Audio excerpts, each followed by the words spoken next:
earlier this year, Miami Heat guard Terry Rozier is actually under federal investigation also about unusual betting around the Charlotte Hornets. And he got $100 million Marcus contract. Morris, he's charged with fraud for actually writing a check to a Las Vegas casino for $115,000 that ended up bouncing. So there's just a lot of gambling related stuff. I mean, like when you were playing in the NBA, did a lot of the guys gamble like seriously? Yes. Gambling is huge in the NBA. And shout out my guy Damon Jones, that played in Miami with Shaq and them guys. T. Lue, who coaches in the NBA. I remember being in Vegas gambling with them and shit. And I really don't gamble like that. I'm not, you know what I'm saying? That's not my, my cup of tea. And they got $10,000 laid across the things, $100,000, $150,000 on the table. I'm sitting there like watching them gamble and shit. And I remember Damon Jones losing, and he blamed it on me. He like, Bassy, you're cheeky, yeah. You like, I win every time. I'm losing now because your ass here. I'm like, God damn. They definitely lost about $100,000 that day. But we gamble on a plane every day. Like when we're traveling, we are gambling, but not that type of gambling. We playing a specific game that we play in the league called Bourré. I'm not sure if you heard of it. No, I heard about it. No, that was actually the game that Gilbert Arenas and Javaris Crittenton got into that caused the whole gun incident afterwards. Yeah, 60% of the fights in the NBA is behind Bourré. Really? 60% of the fights? It stems from Bourré. It stems from Bourré. Yeah, because we start making jokes. Yeah. We start making jokes. You start losing your money. Everybody laughing at you. Oh, yeah, boy. Get him. That's a fact. Well, yeah, I interviewed a former NBA ref named Tim Donaghy, who actually got federally indicted for betting on his own games as well.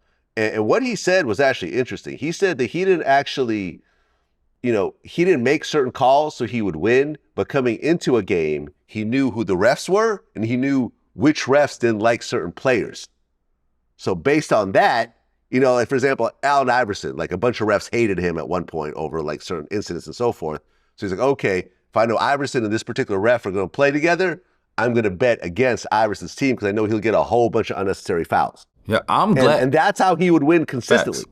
That's facts. And I'm glad Donaghy told his story like that because a lot of people don't believe the behind the scenes in the NBA, right? So that sets the whole vibe. You know what I'm saying? How the referees ref you, how they interact with you. Believe me, because I remember one time a ref came like towards the bench and I went like this to dap him and he didn't dap me up. And you know what he said to me? He was a black ref, pussy ass. Talking about, oh, I can't do that. It looked like we... I'm like, your pussy ass out of here. You can't dap me. If fucking Shaq or one of them would have put their hand out, he would have dapped them. So that's the same thing. And me getting in trouble in the NBA, the refs took offense to that more than anybody, if you ask me, because they treated me like that from the moment after. I promise you. They wouldn't even let me get too excited on the court. You feel me?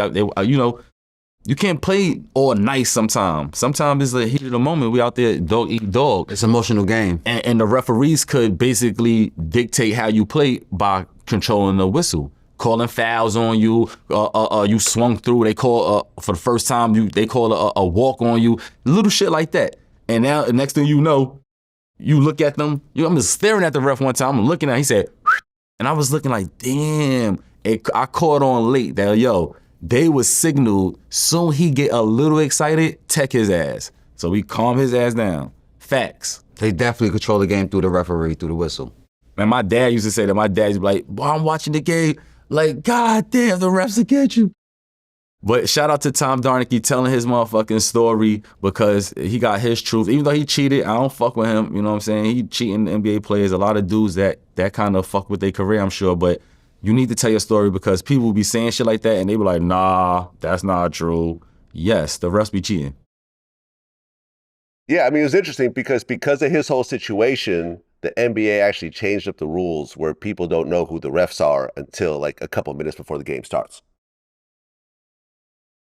Oh, wow. That's suspicious. That's even more suspicious. That's even, maybe. Maybe. Yeah, because it seemed like I said, you don't know what's going on, and right before game 1 of the finals, what's the ref that be hating on Chris Paul all the time? Motherfucker. So I'm like, yo, this is some bullshit. So I don't be understanding how they don't got a lot of that shit more organized and shit. So I think they use in all the sports, from referees to umpire, they use it from definitely boxing, the scorecard and all that. I think they control the game through that mechanism, like all that. For sure. You know what I'm trying to say? For sure. Mm-hmm.